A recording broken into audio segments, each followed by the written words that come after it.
John McCabe. Welcome to the show. Hey guys, and welcome to the John A. McCabe Show, where it's all about accelerating your authority in your business, your field of expertise, by helping entrepreneurs, business owners, authors, experts, speakers get seen, get heard, get noticed on any device, anywhere, anytime in 100 days or less, also known as the Authority Acceleration Formula. Now, my guest today is someone I met back in 2009, 2010 when I first started in real estate investing. We met at actually a real estate investing networking event. We were introduced by our mutual good friend, Richard Canfield. And it was when I was just starting out in real estate investing, as I mentioned. Now, my guest had already been in the industry for close to a decade. However, it's not all been sunshines and rainbows for this particular investor. During the recession of 2007, 2008, my guest had pretty much lost her entire $80 million worth of real estate and been on the verge of bankruptcy. She was not alone during this time. There was many investors that learned a valuable lesson about leverage that they will carry with them for the rest of their life. But by getting creative and learning a variety of different strategies, she managed to keep the company going 4 years more than most people would have. Now pay attention to what she has to say, because you're going to learn a lot from her. One thing I believe wholeheartedly, if you're going to take advice or be coached by somebody, it better be somebody who has failed, lost, and rebuilt. That means they've learned a great many lessons, a lot of valuable life lessons, and have something to teach you. I don't know about you, but losing close to $80 million in real estate is a big loss. And having the drive, determination, and ambition to get up, dust yourself off, and start again says a lot to ensure it doesn't happen again. Says a lot to a person's character, rather. And they are definitely someone that you really want to pay attention to. Now, you can definitely learn a lot from her. Now, because of her ups and downs and the lessons she's learned through the years, she's reaching out and helping others who want to actually get started in real estate investing or looking to actually get out of real estate investing by giving them hands-on support and guidance through her one-on-one coaching program.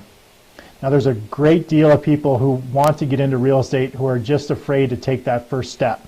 They're looking for someone who will not only coach them, but also hold their hand and guide them through the entire process, help them avoid potential challenges, and if they do encounter something they don't know how to get past, they know that there's somebody there that they can reach out to and help them with those particular solutions or challenges. Now, she does this by helping them build an investment strategy from where they are today to where they want to be in the future. From that game plan, she works with them on achieving their goals and helps them with the paperwork, analyzing deals, sales, marketing, and even networking strategies. So stay with me, because when I return, I'm going to be joined by my guest for today, the street smart diva herself, Julie Hoffman. So just stay with me for 1 second. All right, I'm back. And my guest today is the street smart diva herself, Julie Hoffman. Julie is an entrepreneur who focuses her efforts on real estate investing. Now, Julie's built an investment portfolio up to $80 million, only to lose most of it during the recession of 07, 08, but has dusted herself off, become very street smart when it comes to her investing strategy, and knows what real estate investment landmines to avoid so the same thing doesn't happen to her again. Now, since then, she started coaching and has helped dozens of people on their real estate journey. She still invests and has rebuilt another multi-million-dollar real estate portfolio, all without qualifying for financing and without any of her own money. She lives in sunny Kelowna, BC with her husband, Jeff, and 5 children, ages 8, 9, 10, 13, and 14.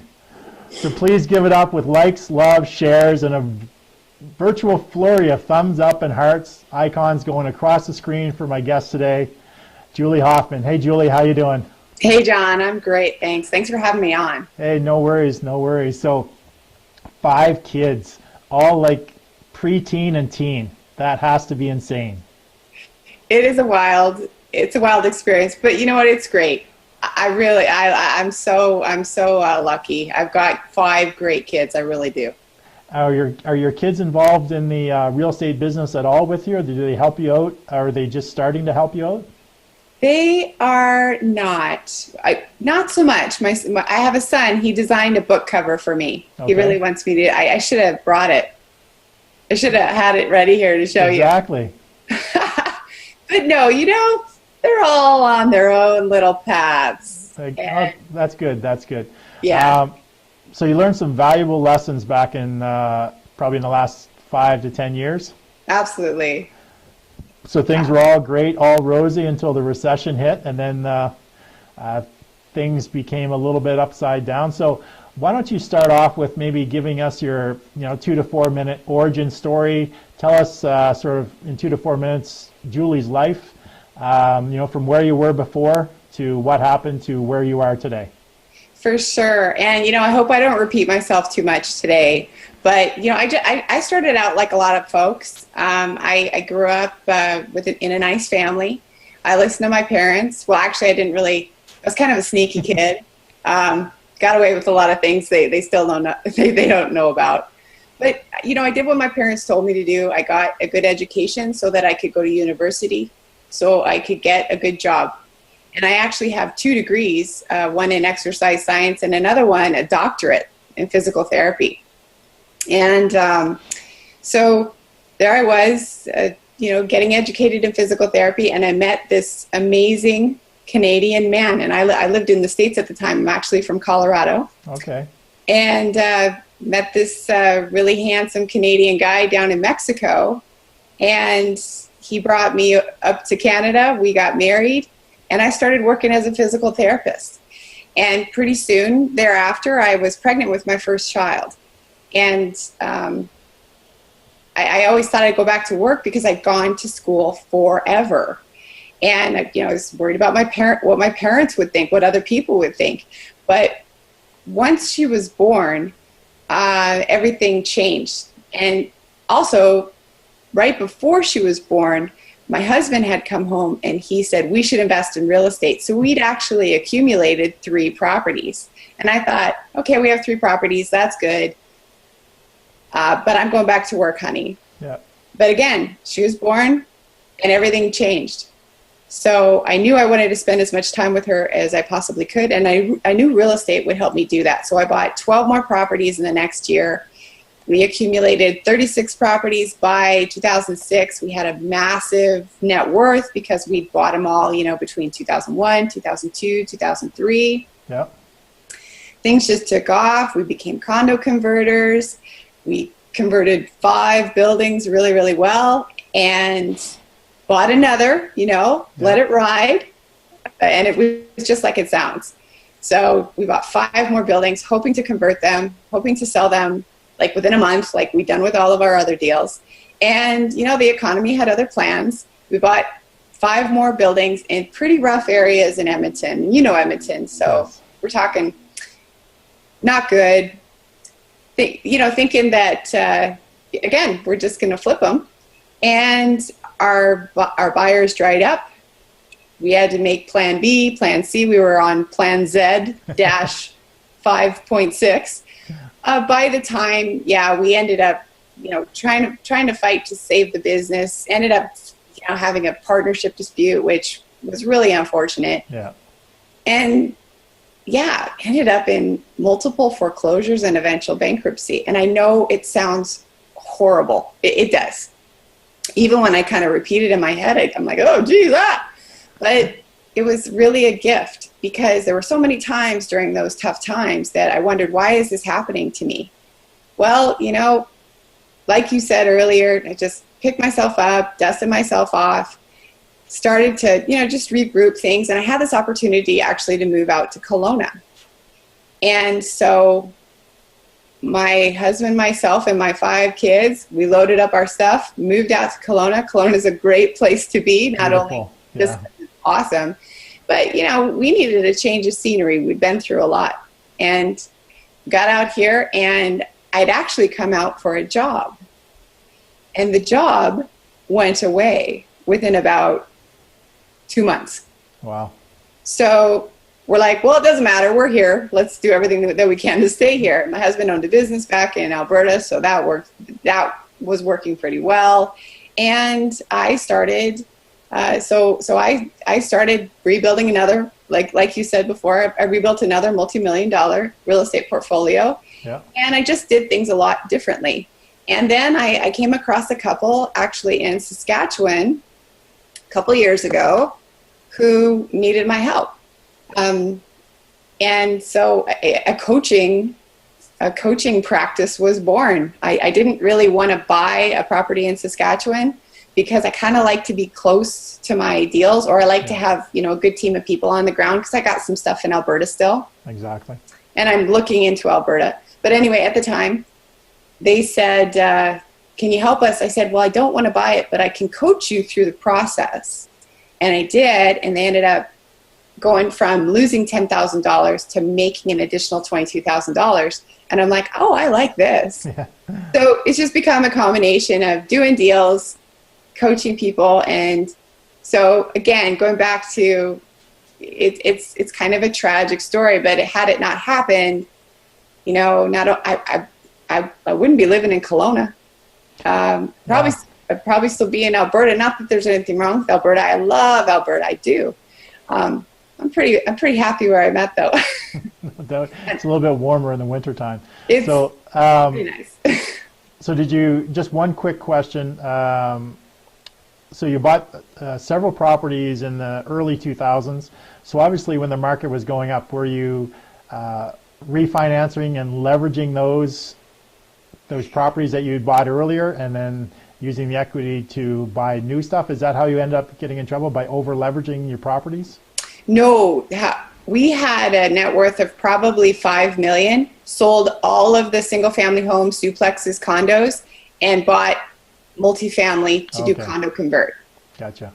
And that was profitable too. Again, like I said, for five buildings. And again, we'd buy them and they'd be sold off in a month. It was crazy. It was until you hit that point in time. Real estate utopia. Yeah. Where the market actually started to go down and people started to, you're left with buildings that, you properties that you just can't unload because nobody's willing to buy them at what you need to get out of them in order to save off, losing a ton of money. Yeah, it was pretty nightmarish. And we bought the 5 properties that we were going to flip, right? We bought them with an equivalent of a credit card. Nice. So we weren't going to own them long, right? So one of the ways we were able to survive a lot longer is I was able to successfully individually refinance each individual condo. So it was 100 condos that I basically refinanced myself. So I learned so much about financing, which is a huge gift because you've got to know financing. If you don't know it, you're going to struggle in real estate. For sure. So Julie, we're going to get into the show here. I know you've watched the show a couple times already. So what I like to do, the first thing I like to do before we get too far, is a speed round of questions. Right. So I know you've watched, so I know you're ready for this. It's not like you can study though. It's just a series of questions so the viewers can get to know you a little bit better. Okay. So when you give your answers, just a couple words or a short sentence. Like I said, it's nothing that you ever needed to study for. And for all you people watching at home, what I'd like you to do is every time I ask a question, just type in your answer, whatever your answer is, so we can compare what your answers are to what Julie's are. So please answer along. At the same time Julie enters her answers, you can answer yours as well. So ready to get started? Yep, I'm ready. Okay. So name the book that impacted your life the most. I would say The Art of the Deal by Donald Trump. Now, when you were a young girl, who was your celebrity crush? That'd be Mark Wahlberg, and still is. Nice. What is the book, podcast, or show that you're into right now? Grey's Anatomy on Netflix. Do you currently work with any coaches? Yes, I do. I have a coach. His name is Mark Januszewski. He's called the world's laziest networker. Okay. He's out of Kauai, Hawaii, and he's doing some great things. He's a brilliant man. Excellent. So what's your favorite movie of all time? It's Meet Me in St. Louis. Okay. I was expecting a Mark Wahlberg movie. Oh. I love musicals. Are you currently involved in any masterminds? Yes, actually, it relates back to Mark Januszewski. He has something called the Master Key Mastermind Alliance, and I'm part of that. I have been for the past going on 3 years. Excellent. So name a person, either dead or alive, who you'd most like to meet and have dinner with. I would like to meet Jerry Hicks. He is, have you ever heard of Abraham Hicks? Yes. Yeah. I'd like to meet Jerry Hicks and have dinner with him and Esther. Excellent. Yeah. Your favorite type of vacation, beach or adventure tour? Well, it's funny. I live where people vacation. It would be beach. So beach, boats, water. Beach, nice. Yeah. That's my favorite too. Yeah. Best business advice you ever received? Oh boy. This was from Arlen Dolan. Do you remember Arlen? No, I don't. The name doesn't ring a bell. He was a big real estate investment guy, real estate investment network guy. A little bit before your time, but he said, "Well, yeah, if you're going to do condo conversion, now would be the time because there's the biggest price difference in what you can buy properties per door and what you can sell them for condos." And that changed my world. So I'm really glad. He didn't actually necessarily say do it, but he said if you're going to do it, now's the time. Excellent. Yeah. So the last question is a two-parter. Beer or wine, pizza or wings? Well, I don't drink, but when I did, wine. Okay. And between pizza and wings, can I say yes? Yes to both? Yeah. Sure you can. Okay. So Julie, can you talk to me a little bit about how you actually got into real estate investment in the first place and where you took your training from? Sure, absolutely. And I will be repeating myself a little bit here, but that's okay. You don't mind, right? No, I don't mind. I was 18 months. No, I was not 18 months pregnant. That's not possible. I'd been married for about 18 months, pregnant with my first child.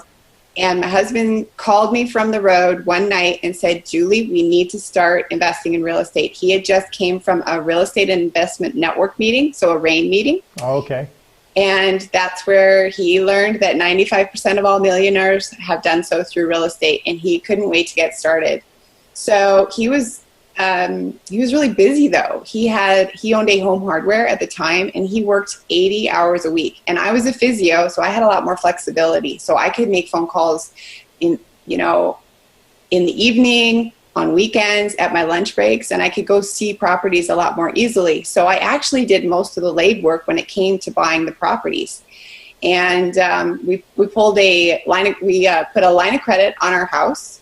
So we got like $70,000 line of credit. We matched it up with a buddy of ours from Grand Prairie. His name was Jim. Okay. And we pooled our money and we bought 3 properties at first. And then, like I said before, when I had my daughter, I knew I couldn't go back to physio if I could help it. So we kept buying more and more properties. And it's basically how we started. I also have taken Ron LeGrand courses. But most of my training has come from the Real Estate Investment Network. And I've also done a lot of networking with Darren Weeks in the Fast Track group. So did you actually attend any courses with RAIN, or you just went to the monthly sessions?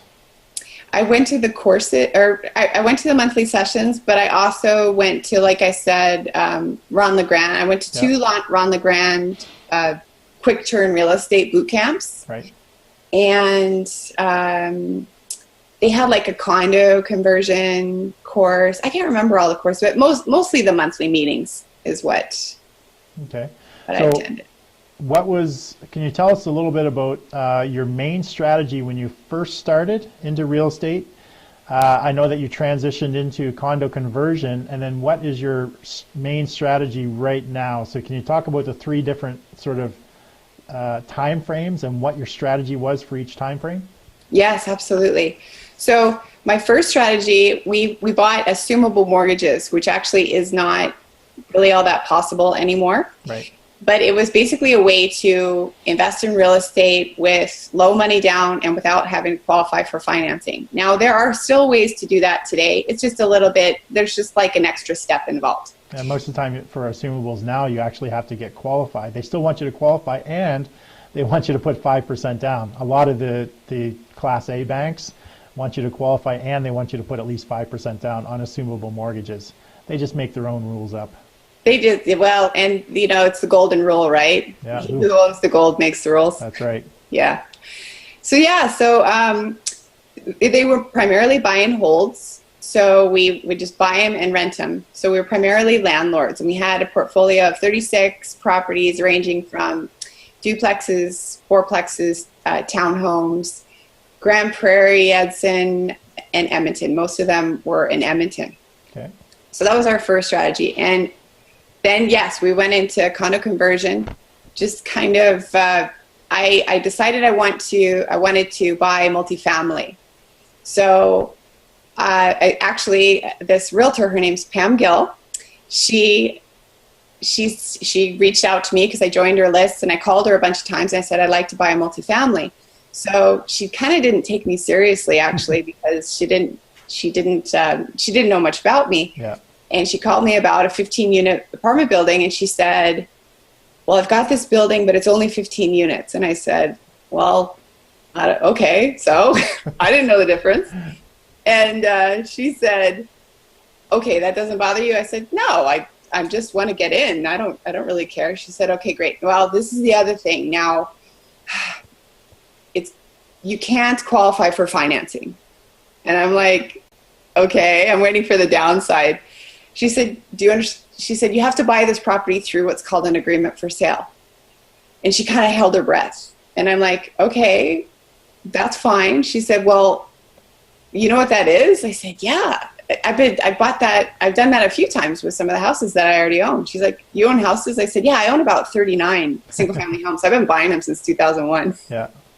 She's like, oh, so anyway, she helped me get my first building. I didn't qualify for financing. I didn't put down any of my own money. And then she showed me a condo conversion.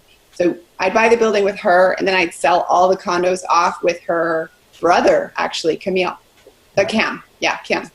Gill. Great condo guy in Edmonton. And so that was our second strategy. And then we got spit up and chewed out. No, we got chewed up and spit out. That's how they put it. And when I was going to, I was looking at rebuilding, I'd read a book by Mark Loeffler called Investing in Rent to Own. Mm-hmm. And I love his tenant first strategy. So that's what I wanted to primarily do. My husband's outside holding up my dog. Anyway, I put my dog in the closet so she wouldn't bark. Oh, nice. I love my dog, but anyway. So I really like Mark's, I just thought his tenant first strategy was absolutely brilliant. So I knew if I was going to rebuild real estate, that's how I wanted to do it. So I've done a few of those. Mm-hmm. And I also am just finding all kinds of deals with motivated sellers. So I'm pretty good at sandwich lease options and those kinds of opportunities. And that's what I'm primarily focusing on. I've bought a few just with investors where the investors have qualified for financing and they just want to, sit on a property. But most of them, my favorite way is tenant first with investors. Right. Yeah. Especially if the tenants have, typically with the tenant first strategy, you were looking for them to have a minimum amount of down payment. A lot of times, most tenant first strategies, you want at least 5% down so that actually, there's incentive for an investor to come in and actually purchase a property. So, in one's investing career, a lot of times you don't end up sticking with the same strategy, or you need to have a lot of different strategies in your tool belt so that you can see an opportunity and then evaluate and determine which strategy works best. Because you're getting a lot of opportunities. Opportunities come in, but they might not always. If you're only looking or only know of one strategy, you can miss out on a lot of different opportunities because you don't know how to analyze it and sort of figure out which strategy works best. Yes. Because really it's about return on investment, and it's wherever you're going to get the fastest return on investment and get your freedom. That's sort of how you need to analyze properties. So making sure that a variety of different strategies. I meet a lot of investors and they only know one strategy, where they'll just focus on buy, rent, and hold. And maybe they'll do it with some partners or find some investors, but that buy, rent, and hold strategy, if you're needing to raise the 20 to 30% down payment, it's a long process versus if you actually have other strategies such as the lease option, sandwich lease option, or other short-term strategies, fix and flips, using private money that you can actually use to generate the income to do the buy, rent, and hold. And that's always been sort of my philosophy is I understand all of the strategies and I will do whatever works best in that particular situation and then use the money from that to do the buy, rent, and hold. And I agree with all that. Yeah. So having sort of a clear understanding of all the different strategies is very useful, and especially if you're going to deal with a coach, you want your coach to know, to be able to look at an opportunity and understand the variety of different strategies that are available to you and help you make the decision as to what is the best, what's going to get you your best ROI. It's still up to the individual to make the decision, but you can help them, guide them through the strategy and the analysis of, if you do this, here's your ROI. If you do that, here's your ROI. If you do this strategy, here's your ROI. So making sure that they're making the right informed decision that's going to work out best for them. Absolutely. Julie, so the next question is, so how are you doing things differently this time around for your own personal investing strategy? I think you just touched on that. So the biggest changes I see, now you can correct me, but I'm just going to, from what you've talked about, the biggest things that I see right now is you're not actually using any of your own money. You're trying to do the strategies where even the investor first strategy, typically I think you're using somebody else's money. If you're doing sandwich lease options, you know that's been my bread and butter strategy since day one. I've done just tremendous amount of sandwich lease options. My first 2 years I did 24 sandwich lease options, one a month for 24 months straight, never needing any cash credit or joint venture partners. So I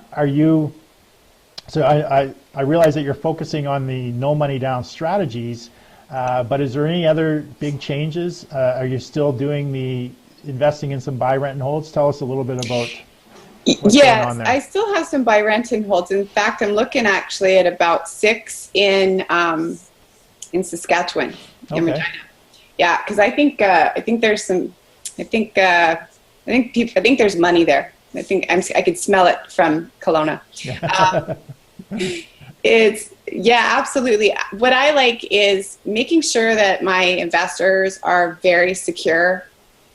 So always making sure that they're on title, and making sure that if anything should happen to me, that my investors are left with something substantial, something tangible. Right. Because just through the downturn, unfortunately, I lost millions, and we had some investors that lost some money as well, and it really was. It was just so difficult. It's hard to admit, but you know what? It does happen. Yeah. And that's why I always like to emphasize, make sure you're in a secure position, because it just makes it less risky. And I take my time a lot more than I did. And I'll wait for a better deal. I don't have a problem with that, because there's always another bus. Yes. The deal in front of you is not the only deal you're going to get. It may seem like the best deal with the best kitchen, and oh my gosh, it has a basement suite. But you know what? If it's not coming together, there's a reason, and it just means there's another bus. Yeah. So my philosophy is the deal of the century comes around every week, every month. Yeah. So just wait another week or a month, and you'll get another deal of the century. Because if you're putting yourself out there, if you're active, if you're being consistent on a persistent basis with your marketing, with your strategies, then you're attracting a lot of leads and opportunities, and those opportunities will come around on a regular basis. You get to pick and choose. They come around. The more you do it, the more you get out there, the more you talk to people. I had 5 calls at least in the last week on people that need help. Right. Yeah. And there's a lot of those people in Alberta right now. Yeah, and Saskatchewan. But there's deals around here. I'm in a hot market. I'm in a hot market, but there's still deals. Yeah, because people they typically only know, they get in a distressed situation and they're embarrassed. They don't want to it's hard for them to reach out for help, so they'll do it privately by just calling somebody. Yeah. And just having a conversation that way, and sort of telling their story as to what happened to them, and how they need to get out of their situation. That happens a lot, especially if the people, because there was a lot of people that were working in the oil up in Fort McMurray that had relocated to the Kelowna area for the fly-in, fly-out. And then they lose their jobs, and now they have no job, they have no income, and they still have properties in that area. It's like that all over Canada.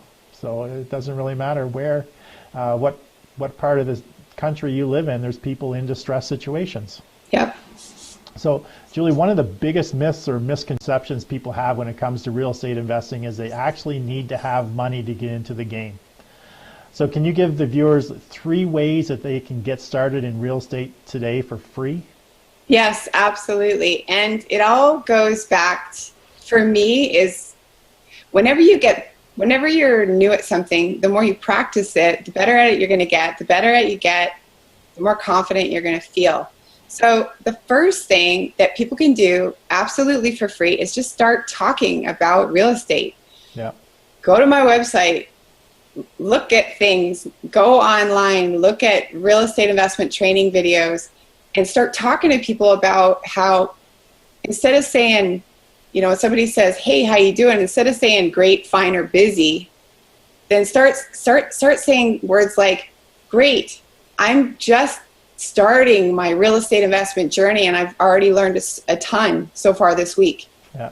Or, "How you doing?" "Well, life is good. I was just on a webinar with this amazing woman and this really smart guy, and they started talking about real estate, and I think I'm gonna get going doing it." The more you talk about it, the more you're interested in it, the more people know that this is something that you are, doing, then you're going to be the go-to person should circumstances change in their world, or maybe somebody that they know's world. Right. Because all things change with time and circumstances. Somebody dies, somebody gives birth, somebody gets divorced, somebody moves, somebody loses their job, somebody gets a job in another province. The more you talk about real estate, and it's absolutely free, the more you're going to be the go-to person. And guess what? Maybe the first person you bring real estate up to might have a situation, and you might say to yourself, "I'm not ready. I don't know what to do." Well, I bet you $5 that John would take your phone call and walk you through it. I know I would take your phone call and walk you through it. And who knows, there could be some money to be made, right? Yeah. So that's absolutely free. The second way is start looking at property. You can look at an infinite amount of properties every day and get to know them, get to know what they look like, get to know how many square feet a property has, how many bedrooms, how many bathrooms, the neighborhoods. Maybe become a specialist in your neighborhood or some kind of or some area of a particular city. You can literally, seriously, look at properties all day long. And you have to keep in mind, when I started looking at properties, this is 2001. There was no internet. No. So I had to call people on the phone. I had to go to the town, buy a frickin' newspaper, call people. Maybe they'd call me back. Maybe they wouldn't. I'd ask them all these questions. It sounded like something good. I had to drive an hour and a half or an hour to Edmonton usually, because that's where we're looking. Yeah. And it's not that way anymore. It's absolutely free. And the more you look at properties, the better at it you're going to be. And again, that gives you confidence. You can virtually be an expert in real estate in a certain area. And it's absolutely free to do that. And the third way is by analyzing the numbers. And you research an area, see how much properties are renting for, see how much they are in value. I mentioned before, I've refinanced 100 doors on my own. I understand mortgages and amortizations and terms and how the numbers work. Get used to analyzing deals, because the more deals you look at, the more likely you may find, in your digging, you may find a really amazing opportunity. Yeah. And again, the better you understand the numbers, the more prepared you're going to be. And all three of those all three of those things can totally help you just get started, and it's not going to cost you a dime. Excellent. Yeah. So when I got started in 2009, I think there were only two, maybe three people, three investors using Kijiji at that point in time. So I was the first one to use it on a consistent, persistent basis, and it was before they implemented any rules. I had 20, 25 ads running on Kijiji at any given time, and I was just dominating like 2 to 3 pages worth of Kijiji. Not only that, but I had my web stuff as well, my internet, my websites, because I understand the internet search engine optimization. So, fortunately, I had learned from a previous business both internet and websites and attracting people. But yeah, I can remember there was only a couple people at that point in time in 2009 when I started that was using Kijiji as for doing ads. It's like, wow. Yeah. They're not so much anymore.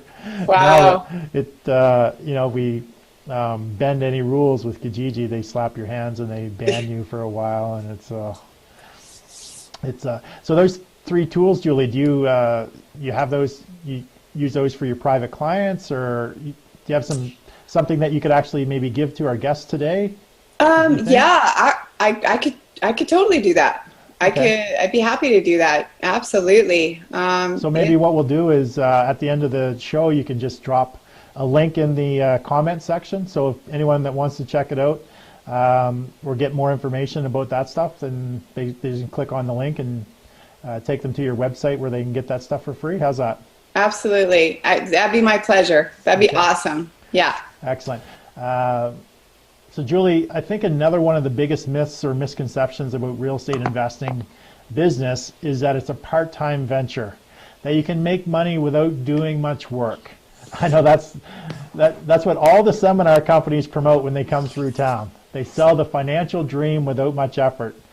What are your thoughts on this? The part-time thing, I can somewhat agree with. I mean, unless you're renovating, you're probably not spending 40 hours a week at a property. You really aren't. It's the other stuff. It's the networking, and it's the getting out there and finding something. I call it digging for gold. It takes time. It takes effort. And if you think it's going to just land in your lap, then you're fooling yourself. Because you've really got to be out there. And no, it's so funny when you see stuff like that out there. Oh, no selling, no this, no that. Well, how are you going to get anything done? I don't know. There is the ability to do it. I mean, it's not like you have to spend like 40 hours a week, as you said, but it's something that you have to do on a consistent, persistent basis. Mm-hmm. So every day you have to put in the time, the energy, and follow through with a strategy that's going to help to generate those leads or opportunities. If you're just doing something on a Monday and then you don't do anything again until maybe the next Saturday, and then 2 weeks later you decide to do something for 8 hours, I mean, you're never going to get any traction that way. If you're going to do this, even if you're going to do this part-time to me means that you're going to put in 2 to 3 hours a day consistently, maybe 6 days a week, on a consistent, persistent basis. You're going to do things. You're going to look for properties. You're going to analyze deals. You're going to call or talk to homeowners. You're going to go to networking meetings. You're going to do what you need to do to get yourself out there and to attract those leads or opportunities, or follow up with the ones that are coming in. So do I believe that you can do it on a part-time basis? If part-time is less than 40, 50 hours a week, then yes, I'll agree part-time. But part-time is not a couple hours this week and then maybe an hour next week and 3 hours a week after. It's part-time is on a consistent, persistent basis, a few hours every single day, 6 days a week. And if you can keep that up, you'll actually build momentum. The other way, you actually don't have any momentum. So are you really a real estate investor, or are you not a real estate investor? Because you want to give the impression to people that you're a real estate investor, but if they only see you once every 3 months, they never see you at networking events, you're never really talking to the realtors or the mortgage brokers, you're not putting yourself out there, then a lot of people aren't going to take you seriously, even if you are doing it part-time. So for me, I just laugh when I see that because, yeah, basically all the seminar companies are preying on people's dreams that to get rich without actually working. And that's so not true in this business. You can make a lot of money, but you still have to do some work. I mean, it's not physical work, but you still need to do work. Exactly. I couldn't agree more. It's like, you can't eat 10 apples in one day and expect to get healthy, right? Yeah. So how are you finding a lot of your leads or opportunities right now, Julie? I get a lot of leads from actually Facebook, and honestly, it's from just it's from networking a lot. All the networking that I've done since 2001. Yes. And having a website, having a good, strong web presence. I do a lot of webinars. I like to affiliate with people. I like to affiliate with people like you, John. I've been fortunate to hook up with a guy named Bill Bico. He's called the Educated Landlord down in Calgary. He's totally helping me do a ton of online stuff. And I'm also on the Kelowna Women in Business Executive. Yeah. And so it just strengthens your credibility when you're actually in an executive position, which is a volunteer position in a networking group. So I'm doing all kinds of things. I'm definitely trying to grow my online stuff. Yeah, because 90 years, probably about 3 or 4 years ago, was 97% of the people started their search online. I'm quite sure that's closer to 99.9% of the people start their search online. Yeah. So you need to position yourself. You definitely need to have an online presence. You need to position yourself so that you're going to be where the people are actually looking for a solution to their problem. So understanding, people's pains, fears, frustrations, ambitions, being able to actually create copy or creating ads that are going to get people to actually take action is hugely important nowadays. And having that presence, understanding a little bit about search engines and understanding a little bit about what, this different social platforms, how to use them, how to, incorporate them in your business is, it's a never-ending battle trying to learn all this stuff in order to stay at the top of your game, because if you don't learn it, somebody else will. And it's like the analogy that I like to use is it's like a store shelf, the best before date. So if you're not constantly staying present, your best before date gets pushed back, and those who are staying present get pushed to the front, and yours will eventually fall off the shelf or get thrown in back, and nobody will be able to find you, more or less. Yep. So having that key presence and understanding how to write ads is and understanding how to write effective copy. I've been studying that for the last 5 years. I'm still studying it today. I work with some of the top copywriters in North America, some of the top internet marketers, and I learn from them.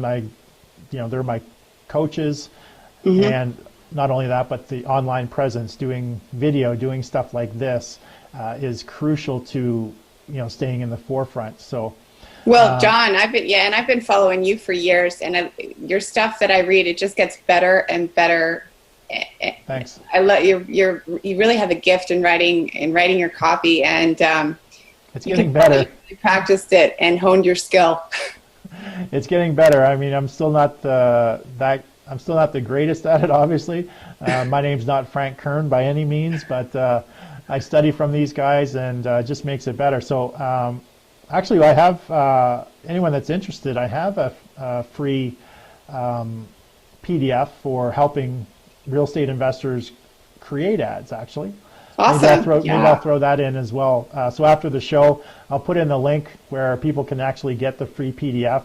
It's writing killer ad copy for motivated homeowners. So basically, I use this strategy for writing the ads to attract all my homeowners that want to actually do business with me. And when I promote my ads, right now, we have people across the country for our nationwide business that actually are running my ads in about 19, 20 different cities right now, generating us, hundreds of leads per city on any given month, based on the strategy that I used in creating my ads. So I'm going to, as a free giveaway, I'll put the link in after the show. Anyone that wants the free giveaway, free PDF on how to, write killer ad copy for their ads, they're more than welcome to have it. So nice. That's awesome. I'm going to get a copy. Is it okay if I give it to my coaching clients?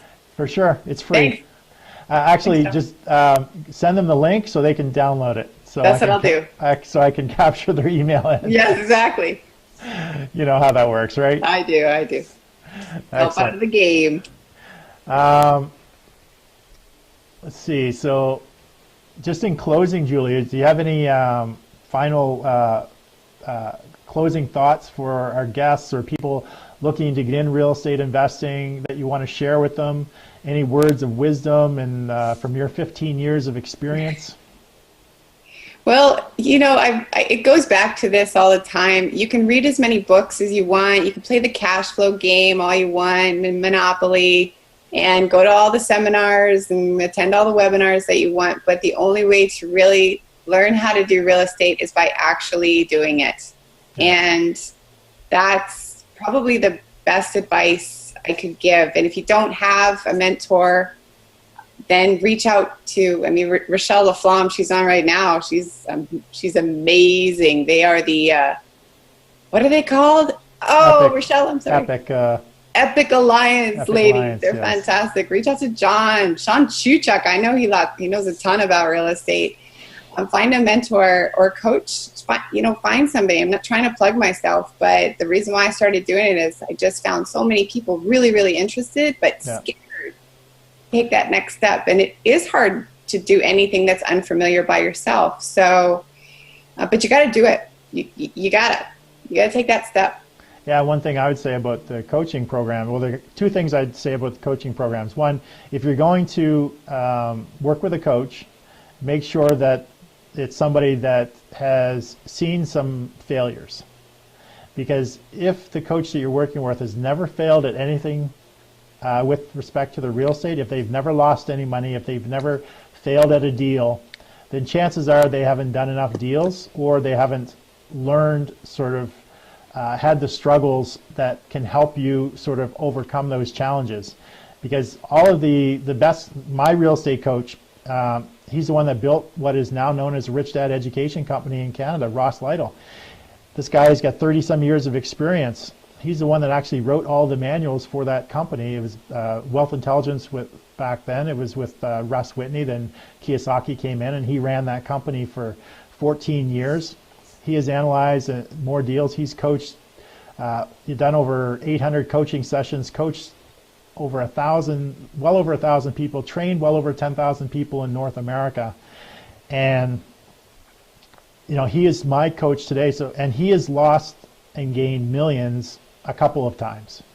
So, there's people that if your coaches haven't had the struggles, there's a good chance that they haven't learned enough. If they've only been in the business for a year or 2 years, if they haven't had the pitfalls, you may want to question sort of that. But someone with Julie's experience, 15 years in the business, lost almost $80 million, and then rebuilt it back up. There's something to be learned there, and she's learned some valuable lessons. I've entered into partnerships and that have not worked out well twice, where I've basically lost all the deals I've done for years, basically no income from the deals I've done for the last 2 to 3 years. So you end up in situations but you just dust yourself off, you get back up. So there's that. And as well, if you're thinking about real estate investing, I would advise you to actually seek out and work with a coach before you invest the $10,000, $20,000, $30,000 into the courses, into the people that are coming around selling their courses. Because one, there's a good chance you don't need that $10,000, $20,000, $30,000 worth of courses, and it's a seminar business. It's not an education business. So they're out there just to sell seminars. They're out there to sell their stuff. But you don't even know if you want to do real estate, so why invest $30,000, $40,000 into it and you don't even know if you want to do it? work with a coach, spend the time with a coach to get started to determine if this is for you or not. Because in a lot of cases, you may not even want to do real estate investing. You think you do, but once you learn that, what it's really about, there's people that I've worked with and that have worked with me for a month, and they were so thankful that they worked with me before they actually went out and invested in any courses, because they realized, because I actually make them do real estate investing on a daily basis, 2 to 3 hours a day. They're doing it. They're actually out there doing it. And they're so thankful, because it's like, this is not for me. Yeah. If that's what I have to do this business on a regular basis without any money, of course, they all want to do the no money down strategies, then I don't really, thank you. I don't want to invest, I wouldn't want to spend the money to take all these courses and knowing that I wouldn't want to do it anyway. So, thanks for helping me understand that this is not for me. Yeah, exactly. All right, so I want to thank you, Julie, very much for being a guest on today's show. So, Julie, thank you very much. If you guys have any questions, I know you can just type them in. Julie will answer them, in the Facebook comments. Yep. Thank you very much for being on the show. Everyone show Julie some love by hitting the love button. And with that, Julie, I'm just going to transition out here, and thank you again very much, and I'll be right back with closing remarks. My pleasure. Thanks for having me on. All right, so I hope you enjoyed today's show with our guest, Julie Hoffman, the Street Smart Diva. She's such a smart, determined, and driven, and really a giving entrepreneur and investor, someone who has definitely had their challenges. She got knocked down, but she got right back up. She dusted herself off and has rebuilt herself up from nothing again. Now, as an entrepreneur and investor, those are the types of qualities that you're looking for in a coach or mentor. Someone who's been to the top of the mountain, been knocked down, found their way back up. So when you're looking for a coach mentor, you definitely want to look for someone like Julie or even myself, so that you can learn from all the mistakes that we've made, and you can compress your learning curve and the time it takes you to reach your goals. Now, working with a coach or mentor is so important if you want to be successful in business, real estate investing, or basically any endeavor that you want to get into. But there's always been one piece of advice I've learned from one of my current coaches, Ed Rush, down in San Diego, and that is you can't cheap your way to success. Working with a coach is an investment, and typically the better the coach, the higher the investment. Now, you're investing in not only what they can teach you, but what they're going to save you with respect to money and stress and time. Because the most valuable commodity to anyone is time.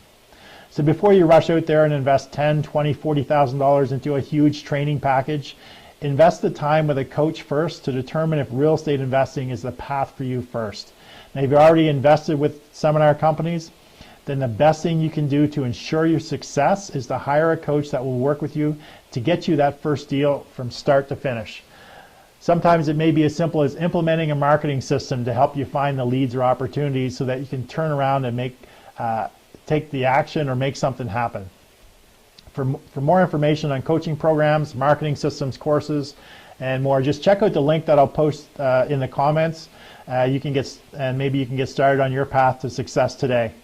So with that, I want to thank you for joining me on today's show, and I hope you'll join me on tomorrow's show, where we're going to have another great guest lined up and an hour of entertaining education for the entrepreneur, business owner, real estate investor, author, expert, or speaker.